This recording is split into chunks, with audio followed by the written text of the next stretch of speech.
Qualities of a Good Support Person. Presented by Keith Wilcox, Jordan Brodeur, Deanne Gagné, Kendra Finocchiaro, Pablo Jimenez, and Gabe Marajian. At We Belong Here, Rhode Island's 2024 Statewide Self-Advocacy Conference. So hi everybody. We want to welcome you to what's the good qualities of a good support staff. You're gonna meet some support people as well. We have a little panel today, and so you're gonna meet some amazing people. And you're gonna hear the panelists what makes a good support. Okay, let's try this again. What these support people what makes them so good, right? So we're going to talk a bit about what to look for when hiring a support staff or when you work with a support staff through an agency. And what your responsibility is to the process and what to do. Oh, hold on a second. I just realized you can't see the PowerPoint. Hold on a sec. Sorry about the glitch, everybody. Technical issues, I love them. But as I said, you're gonna hear from the panelists about what makes a good support staff and what the process is in hiring. If you're not hiring somebody, then what makes them a good support staff, and why do you keep working with them? So then we'll talk about what to look for in hiring a support person, what your responsibility is in the process, and what to do if it's not working out with your DSP. So I'm gonna go to the next slide. So I'm gonna unshare for a sec, and I'm gonna have the panelists kind of introduce themselves. And so I'm going to stop sharing. So it says the panelists will answer some questions. So now we're going to unshare. Okay, wait. All right. So, unshare. Oh, wait, you something. Okay. So I'm going to ask some questions, and then we can all give our answer to it. So what do you think is important to look for a direct support professional or DSP? What do you think is the important thing to look for?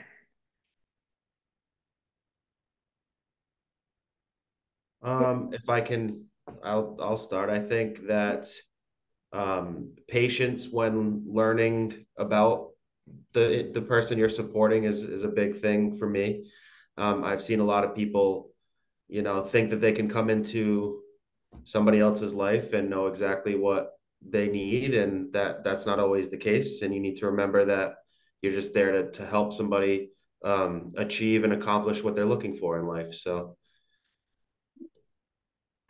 Can go. Definitely respect. You have to respect the person that you're working for, and remember that they are the boss, and not think that you can take control of their own everyday schedule. And then depending on how much you work together, you just need to make sure that you're compatible and have not necessarily the same interests, but our personalities can mesh well. Yeah.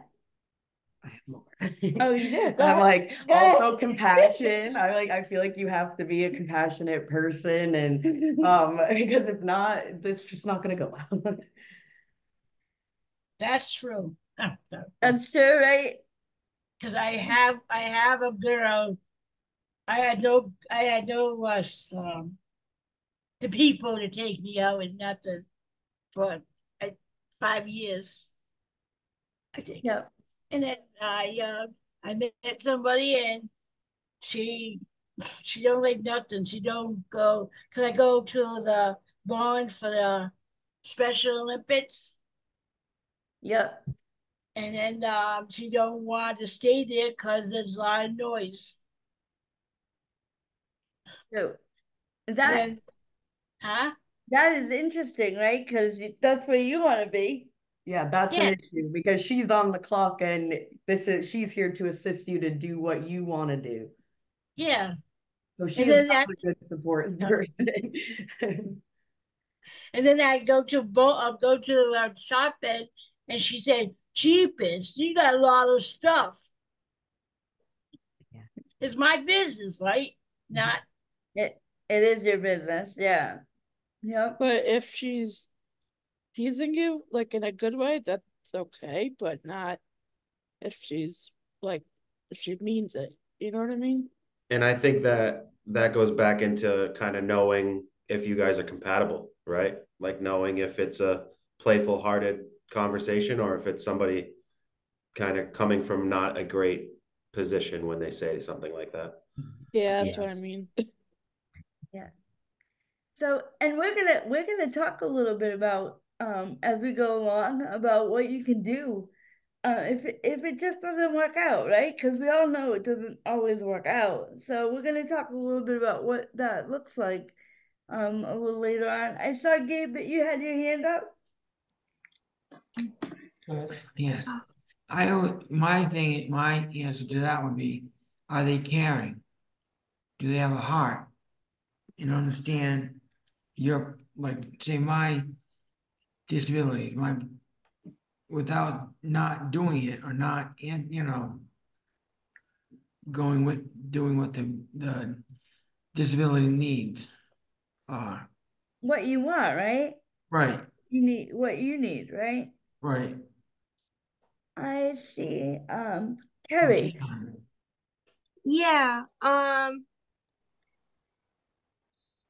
you should see if they have any special qualities that could enhance their employment with you. Like I have a staff person that braids my hair for me, and that's one of the unique things that she can do. Yeah. I have one more that I think we overlooked big time. Oh, okay. Carrie, were you done now? I didn't want to interrupt. Yeah. Okay. I think one that we forgot that's huge is trust because for instance, Dan will trust me with going to the bank for her or being in her home when I'm alone in her home and knowing that I'm not gonna steal from her or anything crazy like that. Alex. Well, probably. Oh, am I muted? No, yeah, we can No, hear. Oh, that's right. I'm not. Well, I would just say what it comes down to is experience, and I don't just mean temperamentally or everything, but just experience, like, driving, and are they sociable? Are they kind of a people person? Are they? I mean, with me, temperamentally, it comes down to temperament. I kind of like extroverted sort of people, so can just people that have sort of the soft skills, the social skills, the driving, emergency situations, because it varies. Some people have more experience or more knowledge about certain things than others, and it doesn't mean that it won't work for one person. It depends on the individual. Yep, you're It right. takes all different kinds of personalities for the world to go around, kind of like what all of you have mentioned. Yeah. But experience, I go for someone who's experienced. Good, good. Pablo. Yeah, I think one that's also very important because it also really helps develop, a mutual relationship is being able to establish sorry about that, boundaries on Gabe's end and then on my end as well. Because we both make our choices, we know how to make our own choices, and being able to, in situations for Gabe to hold me responsible for some of my choices and vice versa. It's a two-way street. If me as a staff in a situation I want to try to put some kind of, responsibility that Gabe took upon himself. I don't want to just up and say, hey man, you got to do that. Because, he has his own choice. He can choose to do it or not. But it's also my responsibility within that boundary to say, look, man, I helped you out with you choosing this responsibility that you chose. You don't have to do it, but giving him the informed choice that Right. like if you do it, you learn something new, you stick to it, and if you do it and you don't like it, now you made more of an informed choice to not go back and try it again. Right. But being, like encouraging. Right. And you got to have a good set boundaries to be able to know when to encourage someone and when to understand that they really don't want to try that. Right. I think also how what I look for is people that are reliable. Yeah, I have to rely on everybody, all the staff to come in and help me start my day. And I really, without them, I can't really start my day. So I really need somebody who's going to be reliable. So if you're gonna, if you're supposed to be here at 9 o'clock, I want you here at 9 o'clock, not Yeah. 10 o'clock. Punctual, on know, time, on time. punctual. Yeah. Keith, do you have anything to add? Just see what you have in common with them. They work for you, so you need to know what will be a good fit. Are they gonna come in all grumpy? Am I gonna have to deal with grumpy people? Or are they gonna come in and, really, really want to be here kind of thing? Yeah, leave your personal life at the door, even though we overshare with each other. But it's like knowing that if I'm having a bad day, to not let it affect your mood. Right, right. Even though we end up talking about it anyway. But that goes to prove that I trust you. Yes. So, Gabe? There you go, you're muted. Or don't come to work with me and say you're on a bad day with your husband or wife, that your children didn't go to school that day. Don't come to work with me saying, oh boy, geez, I'm having a bad day. So what do you want to do today? Or Yeah. someone with a bad attitude. Yep. Keep their problems with their home at home. Right. Mark, did I see your hand up? Yeah, I would like to make a comment on that. Like Gabe said, he makes a good point that when people are having a bad day, right? It is never okay to take it out on others. Right. They should just at least try to put on a happy face when they're around others, even for those who are having bad days. Yeah, and I mean it's okay to have a bad day, but at the end of the day you're coming into work with somebody, right? So it's your job. So you have to kind of put that aside a little, And it's not even just a workplace, it's everyday life. So it's like you could potentially be ruining the mood of I could be ruining the mood of Deanne's everyday life if I came into work angry or sad every day. Right. So, Keith, do we want to talk a little bit about the hiring process? We could. Okay. So, when you hired Jordan, what was that like? What was the process? Did you? The best decision he ever made. No, I'm kidding. I'm kidding.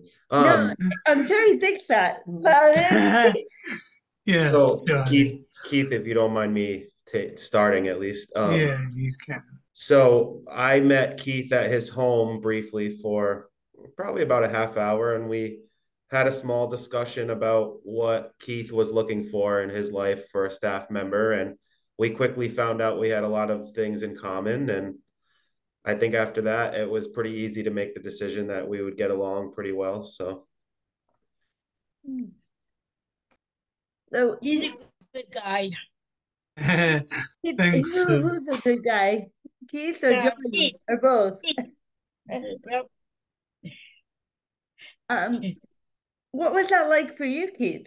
Interviewing him and Just have somebody new. I just got that I just lost a staff, so brought in a new staff person. yeah. So you interviewed him and you asked him what he liked Yes, and it was. he asked me if I was ready to go to the gym every day. and are you ready to go to the gym every day? I'm still not ready to go to the gym every day. But Like, I told Keith that he was my motivation to go to the gym. So that's another good part of, supporting somebody is you don't know what kind of qualities they'll bring out in you, right? So you learn from each other, right? Absolutely. Yep. Yeah. did you ask for any did you ask for any reference, Keith? Actually, it came from Sue, so Oh, so yeah, was so one that's of them. right. They were your reference. Yeah, Yeah. good. Pretty much. Yeah. Which is I also a nice thing to have is if you have somebody that you know and trust who recommends somebody else, it makes it a little easier to believe that it would be a good person. So Hmm. so I do things a little bit different. I have a coordinator that actually helps me decipher like so when we get an applicant, when we get somebody, I have learned over the years after doing this for a long time that um people will say yes to everything.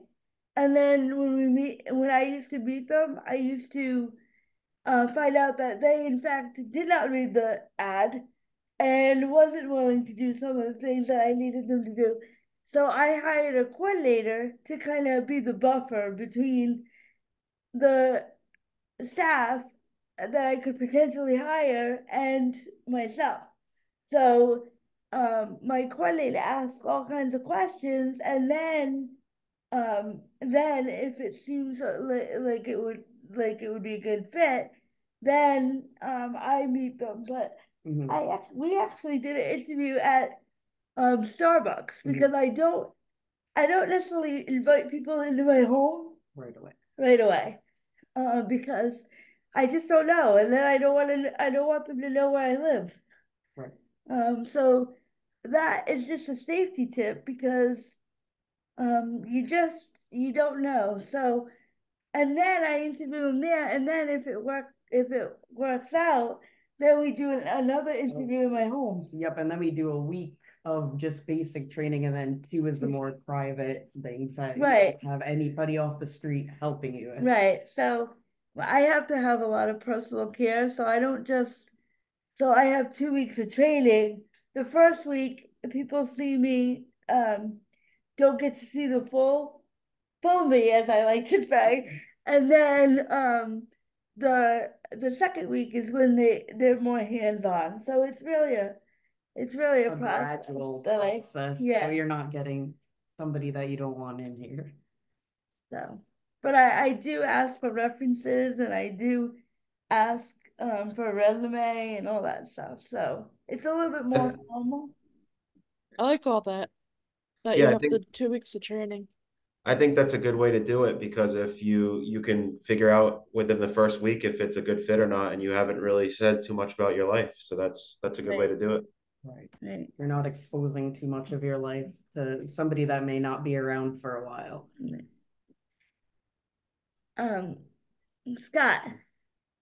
Yeah, you can interview more than one person. You can interview a lot and then choose which one you want. Right. Right. So Yeah. you could continue to interview people and say, hey, like Kendra, I could say, hey, Kendra, I'll get back to you in a couple days. I just have to think about it. And you could actually do an interview with someone else so that you have a lot of options. Yeah. Pablo? I had a question actually. Gabe and I are more on the program side. A question that I would have for anyone who also receives self-directed services. How do you handle like those moments when you have someone and that in the interview process you kind of have to reject them because they weren't the right fit? How do you handle that rejection? Or I think on your end you had a coordinator, but if you don't have a coordinator, how would you go about basically having to say, sorry, no, it's not a fit? Would you do that? Yeah. Keith or Scott, have you ever had a issue where you've had to say no, thank you? No. No. So if I could speak up, I actually had, from a staff point of view, I had a scenario that I didn't feel would be a good fit. And I think that that's just the best, most respectful way to say it, is that you just, instead of wasting anybody's time or anything like that, you just feel for your own personal reasons that it's not a good fit. And I think that that can be respectable. Yeah, I think to be honest and upfront with people is good. In that moment, I know for me in that moment, I don't I will say, like, if I'm interviewing somebody, I will say, like, it just doesn't seem like a good fit, and no hard feelings, but it's I just don't feel like it's going to work. So That's me. that's you. Did you do that, Sue? Yeah. That girl Linda. Good. Well, it'd be like, just gently, you have humility and respect, and you very gently articulate, you can say something honestly, but gently say it. The two they might seem contrary, but they're really not. You can be very gentle and respectful while having the honest. Right. Exactly. Pablo and Gabe. We So have a hand I know that too. you had said, like, you're on the service side, right? But I know, Gabe, that we had talked yesterday, and you said, well, you could decide who you wanted to work with. So even though the agency hires them, right? You could decide who You still have your input. Right. So how do you and Gabe work out things? Like, how are you guys working? You want to go first? Well, how we began is I came to GCC, which is the Refocus Workshop, and he worked there, like he said, as a coordinator or navigator. What do you call it? Community navigator. And I like to go out and do stuff, and I just got together, met him, and got talking to him, and decided yes, he's a good staff. So I think for sure between Gabe and I, we're very, cordial, how's it going, stuff like that. But once Gabe started, ripping out jokes, that's when I was like, I think I like this guy. He's a funny dude, and he has a lot of funny jokes that he'll pop out here and there. He's sarcastic too. I like sarcasm, so I think that really, helped out the Yes, it did. relationship. And he's pretty good at advocating and speaking clearly what he wants. And I appreciate that too. And because I like to do the same. So I think at first I wouldn't say we didn't hit it off, but we were pretty good. We were chill. But I think we really blossomed more once we got into the Once we got class. to know each other. Yeah, in the classes and getting to learn more about each other through the icebreakers in the leadership series. Yeah. Nice. Nice. So, We have a hand up. oh, sorry. Who has their hand up? It's me. Hi. Hi. Let me just lower it real quick. My name is Nicole. I don't think I've spoken in any of these groups yet. And I apologize. I know I look like a horror character on this. I don't know what's wrong with my camera right now. So I just was wondering, I work for the Brain Injury Association of Rhode Island, so we do a lot of resource facilitation, but we don't provide any direct services. I was wondering, I know that you had mentioned that you had hired somebody to help be the buffer between yourself and service workers or care workers in the home. Yes. Is that through Buddha, or where are you finding that coordinator? So it is through Buddha. It comes out of my plan, and actually, mine's a little bit different. They do have brokerage, which you can hire. There are 4 companies that you can hire from to be the coordinator or go between the individual and the staff. But I did mine a little bit differently. So I hired somebody that was already in the home. So she was already a direct support, and I just hired her as a coordinator. Oh, okay, great. So you're even able to sort of select your own coordinator. They don't have to be somebody directly from an organization? No, they don't have. Oh, great. Thank you so much for the information. Oh, you're welcome. Oh yeah, I forgot about the shared screen. Some things to hire and some things to think about when hiring a direct support professional. Pablo, is this you? Or no? I'm not sure, but I don't mind. Okay. Some things to consider. So, I mean, me as a person, I have my own pet peeve. So I don't really think about that in consideration with people that I serve.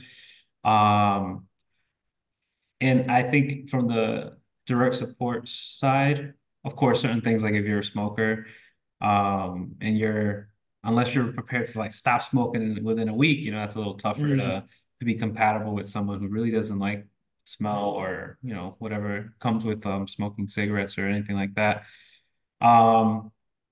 But I think for myself, I always try to think of like Kendra mentioned it, we're here to support the person. We're hired by them, whether it's through a program or whether it's through direct support. I mean self-directed, sorry.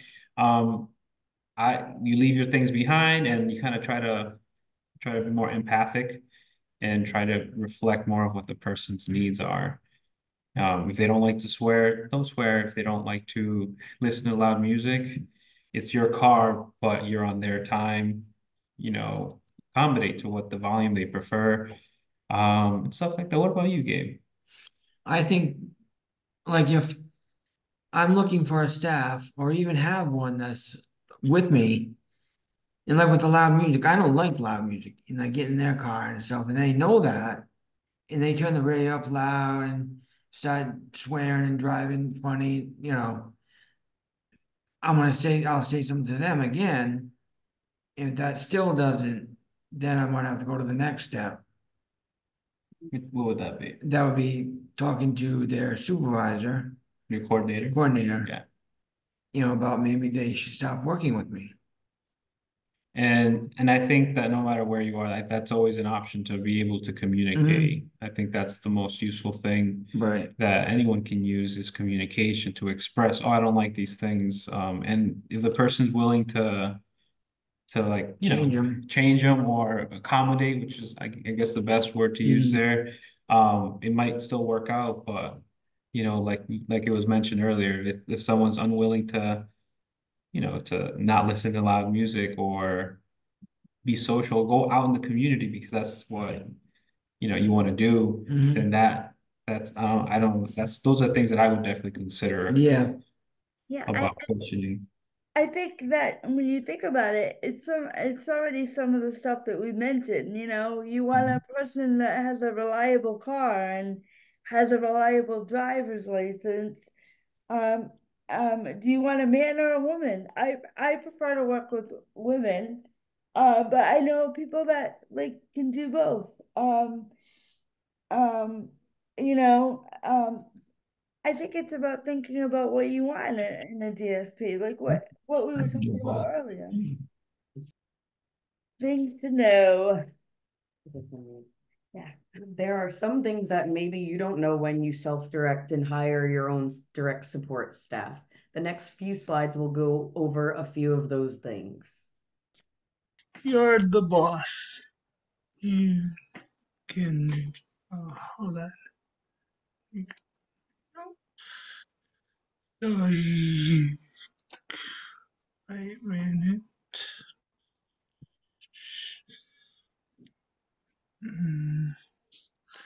So you're the boss. You can. People work for you. You can hire your own staff, or fire them if you need to. Um,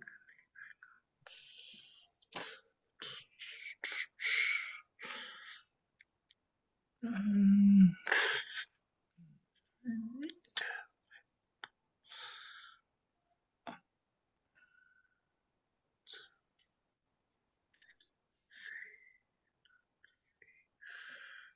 um,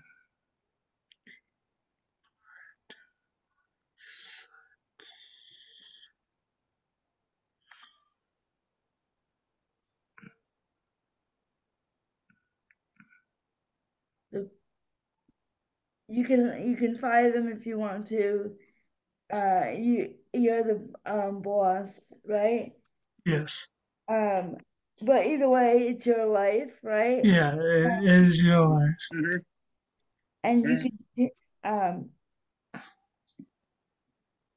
and you're in charge of it, right? So it wouldn't be necessarily Jordan being telling you what to do, right? It would be No. It could even be a team effort, but at the end of the day, it's still about you, right? Yes, it What is. you want to do. You can be the boss without being bossy. There's a difference. What's the difference? Being the boss, you can tell them what to, without keep telling them what to do. And yeah, being bossy is you don't want to yell at them to do what you want to do.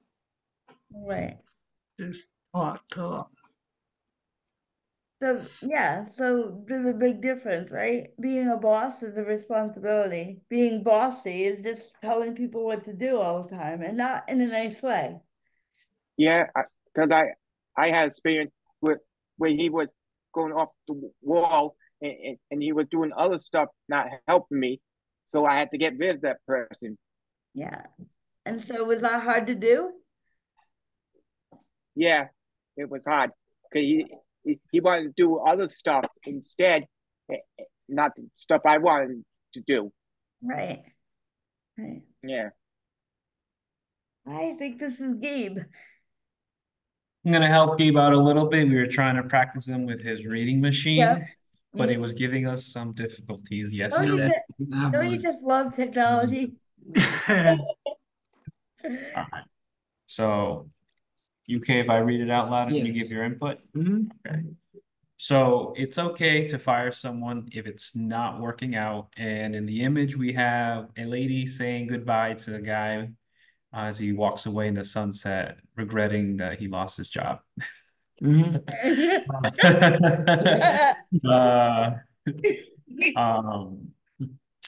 Alrighty. And it says sometimes when you hire someone thinking that it'll be a good fit, you kind of later realize that it's not a good fit. And like we mentioned earlier, that's totally fine. Because at the end of the day, if it's not working out, you're paying that person, and you really want to make sure you're getting your money's worth. Right. And you want to get the right person, to offer that payment to. What about you, Gabe, in that situation? First thing I want to think of is, would I like to be in his position? And someone me come to them, but them come to me, say, okay, you're not fit for this position, I'm gonna have you go now. Yeah. And not see it through the other person's eyes, that they're right, that I'm doing this and this not the right way, and I'm not changing. And I think it could help too, being straightforward and, you know, firing someone Right. could put it into perspective for them that, hey, I gotta improve on things, you know. Right. Yep. And tell them that maybe in the future they can come back. Yeah, I mean, I think Yeah. that's up to the person. Yeah. But always doing it nicely. I think Yes. doing it nicely, and if that's your goal, if they ever do Mhm. come back, you know, and doing it nicely Yeah. is the best way to go about it, because you don't want to Yeah. leave, you know, Bad. you don't want to have a bad reputation, right? Yeah. Yeah. Yeah, and Rhode Island is so small, you'll never know when you run into them again, so. They're gonna be like, don't worry about that guy. The next conference. Let me, I'm gonna go to the other slide, I can't really you do it, because, Yeah, if you click it once, it will come up all again. right. Pablo, It's me. Says when you hire someone, they work for you, and the image is a hand with a phone with a big X on it.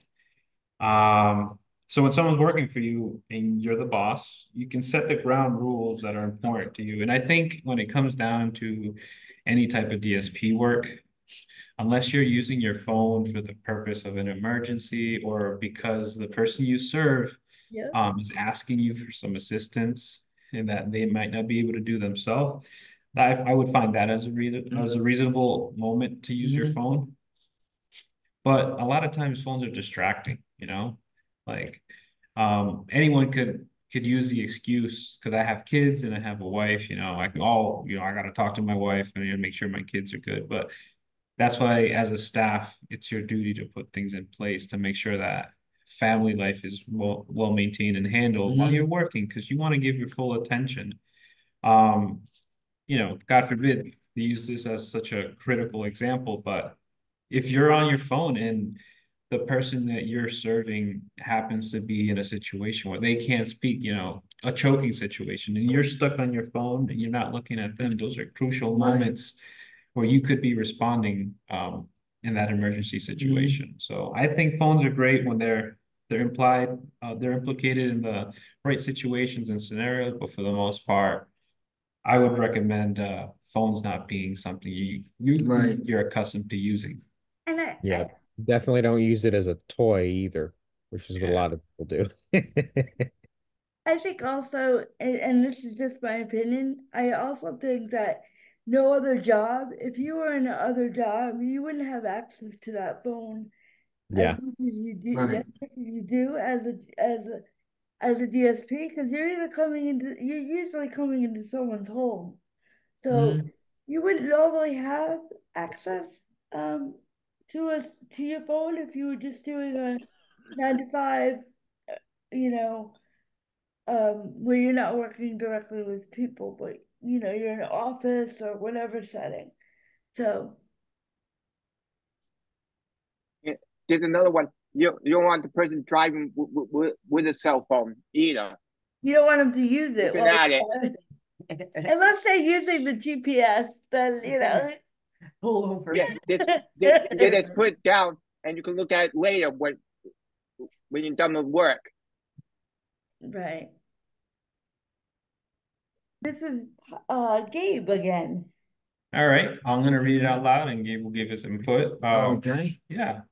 Respect is a great quality and a good support person. And the image has a row of people and they're all holding signs with a letter on it that is spelling out, sorry about that, spelling out respect.